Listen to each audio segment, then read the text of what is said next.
श्री हनुमते नमः। बोलो बजरंगबली की जय। नमस्कार दोस्तों, स्वागत है आपका मेरे YouTube चैनल आर.के. भक्ति में। भक्तों, मैं आज आपको मंगलवार व्रत की कथा सुनाऊंगा। जो भक्त हमारे चैनल पर नए आए हैं वो हमारे चैनल को सब्सक्राइब करें, वीडियो को लाइक करें और कमेंट में श्री हनुमते नमः लिखना न भूलें। किसी गांव में एक बूढ़ी माँ रहती थी जो हनुमान जी की परम भक्त थी। वे हनुमान जी का पूजन नियम से करती थी। बूढ़ी माँ रोज एक रोटी का चूरमा बनाती और हनुमान जी को भोग लगाती और कहती, लाल लंगोटो हाथ में सोटो ले बाबा तू सावत रोटो, मैं तन देऊं तड़के तू मने देव बुढ़ापो। जब बहू देखती कि सासू जी चूरमा बनाकर रोज कहाँ ले जाती हैं, तब एक दिन बहू ने कहा, सासू जी आपको जितना चाहिए आप ले लीजिए, लेकिन गांव में बांटने के लिए चूरमा नहीं है। इसके बाद बहू सास जी को खुद थाली परोसकर देने लगी तो सासू उसमें से आधा भोग बजरंगबली को लगा देती। बहू ये सब देखती। इसके बाद बहू अपनी सास को चौथाई भोग देने लगी। तब उसकी सास बजरंगबली को पूरा भोग लगा देती। फिर बहू ने अपनी सास को भोग देना बंद कर दिया। सास भूखी प्यासी कमरे में बंद हो गई। तब रात को हनुमान जी आए और बोले, लाल लंगोटो हाथ में सोटो ले माई तू साबुत रोटो। तब उस बूढ़ी माँ ने रोटा लेकर चूरमा बनाया और बजरंगबली को भोग लगाया और खुद भी खा लिया। इसी तरह समय बीतने लगा। एक दिन बहू ने सोचा, इतने दिन हो गए सासू जी बिना खाए पिए हैं, फिर भी मोटी तगड़ी हो रही हैं। तब बहू ने अपने बच्चों को सासू माँ के पास भेज दिया और कहा कि जाओ देखो दादी क्या खाती है। तब बच्चों ने देखा। रात को हनुमान जी आए, रोटा दिया, बूढ़ी माँ ने चूरमा बनाकर भोग लगाया और उसके बाद खुद भी खाया और बच्चों को भी खिलाया। सुबह बच्चे जब अपनी माँ के पास गए तो उन्होंने माँ को बताया कि माँ दादी के पास एक लाल मुंह का बंदर आता है और वो ही रोटा देकर जाता है। इधर बहू के घर में धन संपत्ति का विनाश होने लगा। दूसरे दिन वह रात को चुपचाप देखती रही। जैसे ही बजरंगबली आए, बहू ने उनका पांव पकड़ लिया। बजरंगबली बोले, अरे पापिन, मैं बाल ब्रह्मचारी हूँ, तू मेरा पांव मत पकड़, मुझे छोड़ दे। तब बहू ने कहा कि भगवान आप मुझे माफ कर दीजिए, तभी मैं आपके पांव छोड़ दूंगी। हनुमान जी ने कहा, तूने मेरे भक्तों को पूजा करने से रोका, अब मुझसे माफी क्यों मांग रही है?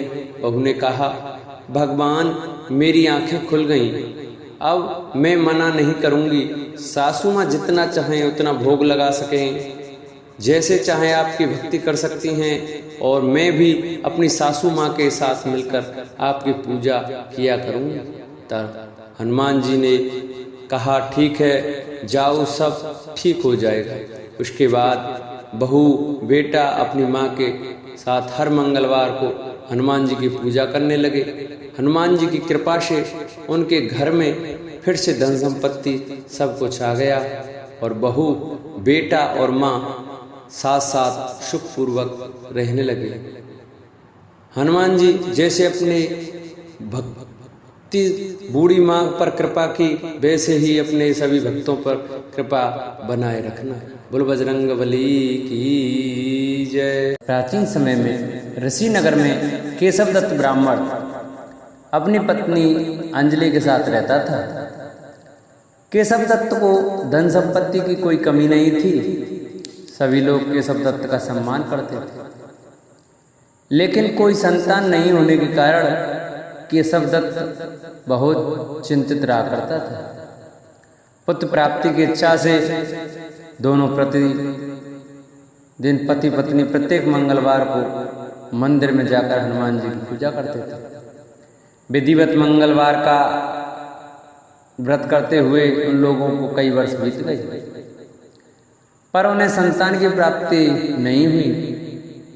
केशव दत्त बहुत निराश हो गए, लेकिन उन्होंने व्रत करना नहीं छोड़ा। कुछ दिनों के पश्चात केशव दत्त पवन पुत्र हनुमान जी की सेवा करने के लिए अपना घर बार छोड़कर जंगल चला गया। और उसकी धर्मपत्नी अंजलि घर में ही रहकर मंगलवार का व्रत करने लगी। इस प्रकार से दोनों पति पत्नी पुत्र प्राप्ति की इच्छा से मंगलवार का विधिवत व्रत करने लगे।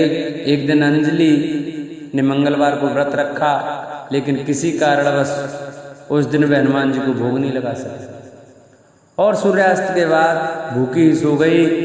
तब उसने अगले मंगलवार को हनुमान जी को भोग लगाए बिना भोजन नहीं करने का प्रण कर लिया। 6 दिन तक वह भूखी प्यासी रही।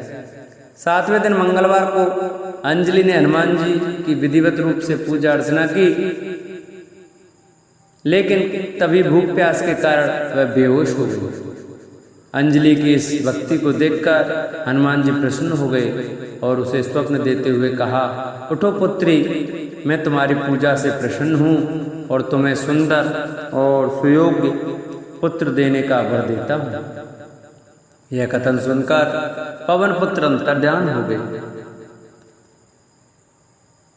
तब तुरंत ही अंजलि ने उठकर हनुमान जी को भोग लगाया और स्वयं भी भोजन किया। हनुमान जी की अनुकंपा से कुछ दिनों के बाद अंजलि ने एक सुंदर बालक को जन्म दिया। मंगलवार को जन्म लेने के कारण उस बच्चे का नाम मंगल प्रसाद रखा गया। कुछ दिनों के बाद केशव दत्त भी घर लौट आया। उसने मंगल को देखा तो अंजलि से पूछा, यह सुंदर बच्चा किसका है? अंजलि ने खुश होते हुए हनुमान जी के दर्शन देने और पुत्र प्राप्ति का वरदान देने की सारी कथा सुना दी। लेकिन केशव दत्त को उसकी बातों पर विश्वास नहीं हुआ। उसके मन में यह कलुषित विचार आ गया कि अंजलि ने उसके साथ विश्वासघात किया है और अपने पापों को छिपाने के लिए झूठ बोल रही है। केशव दत्त ने उस बच्चे को मार डालने की योजना बनाई। एक दिन केशव दत्त स्नान करने के लिए कुएं पर गया। मंगल भी उसके साथ था। केशव दत्त ने मौका देखकर मंगल को कुएं में फेंक दिया और घर आकर बहाना बना लिया, मंगल तो कुएं पर मेरे पास पहुंचा ही नहीं। केशव दत्त के इतने कहने के ठीक बाद मंगल दौड़ता हुआ घर लौट आया। केशव दत्त मंगल को देखकर बुरी तरह हैरान हो उठा। उसी रात हनुमान जी ने केशव दत्त को स्वप्न में दर्शन देते हुए कहा, तुम दोनों के मंगलवार के व्रत करने से प्रसन्न होकर पुत्र जन्म का वर मैंने प्रदान किया था, फिर तुम अपनी पत्नी को उल्टा क्यों समझते हो?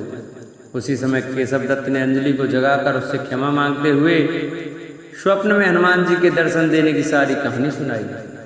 केशव दत्त ने अपने बेटे को हृदय से लगाकर बहुत प्यार किया। उस दिन के बाद सभी आनंद पूर्वक रहने लगे। मंगलवार का विधिवत व्रत करने से केशव दत्त और उनके परिवार के सभी कष्ट दूर हो गए।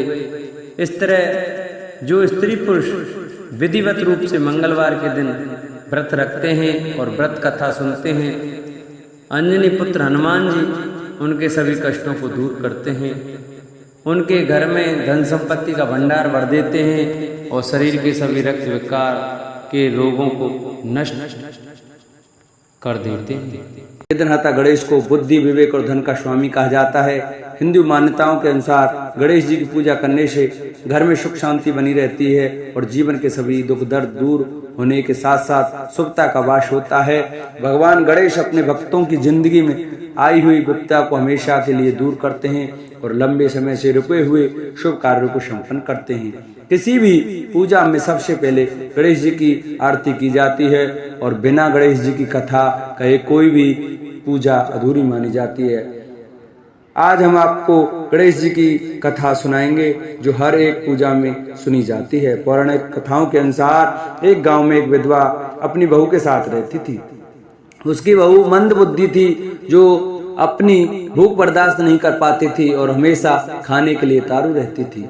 वह सबसे पहले उठकर खाना खाती थी, फिर घर के बाकी काम किया करती थी। एक दिन विधवा ने अपने घर में पूजा करवाने का सोचा, लेकिन वह थोड़ी परेशान थी क्योंकि उसकी बहू अगली सुबह उठते ही खाना के लिए दौड़ेगी और पूजा के लिए बनाए गए पकवान को झूठा कर देगी। अपनी बहू को पूजा के लिए बनाए गए पकवान से दूर रखने के लिए विधवा ने एक तरीका निकाला। पूजा वाली सुबह उसने एक मटका लिया और उसके नीचे एक छेद कर दिया और अपनी बहू से बोली कि आज पूजा है, इसलिए खाना खाने से पहले पानी भर के ले आओ। बहू की भी चालाक निकली, उसने देख लिया था कि विधवा ने मटके के नीचे छेद कर दिया है, इसलिए वह अपनी साड़ी में आटा बांधकर पनघट पर चली गई। वहां उसने आटा निकाला और कुएं के पानी से मदद से बाटियां बनाने लगी गई। कुएं के पास ही एक शमशान घाट था जहां चिताई जलाई जा रही थी। बहू ने उसकी आंच में अपनी बटियां सेक ली। उसकी बटियां सूखी थी तो वह पास में ही गणेश जी के मंदिर चली गई, जहाँ गणेश जी को किसी ने चोला चढ़ाया था। उसने देखा कि गणेश जी की तोंद पर घी लगा हुआ है। उसने उस घी को अपनी बाटी पर लगा लिया और उसका भोग गणेश जी के लगाकर वह बाटी खा ली और घर वापस चली गई। बहू की इस हरकत पर गणेश जी को बहुत गुस्सा आया और उन्होंने गुस्से में अपने नाक पर उंगली चढ़ा लिया। जब गांव वालों ने देखा कि गणेश जी ने अपने नाक के ऊपर उंगली चढ़ा लिया है तो उन्हें मनाने के लिए बहुत जद्दोजहद किया गया, लेकिन गणेश जी ने अपनी उंगली वापस नहीं उतारी। जब यह बात राजा को पता चली तो राजा ने बड़े बड़े पंडित और ज्योतिषियों को बुलवाया और हवन करवाया, लेकिन गणेश जी फिर भी नहीं माने। सब बहुत चिंतित थे। राजा ने पूरे गांव में यह ऐलान करवा दिया कि जो भी इंसान गणेश जी की नाक पर से उंगली हटाने में सफल होगा उसे इनाम के तौर पर 5 गांव दिया जाएगा। गांव के सभी लोग गणेश जी को मनाने में लग गए, लेकिन गणेश जी माने ही नहीं और अपनी उंगली चढ़ाए रखे। अंत में विधवा की बहू बोली कि अगर सब उसे आज्ञा दें तो वह गणेश जी की उंगली हटा सकती है।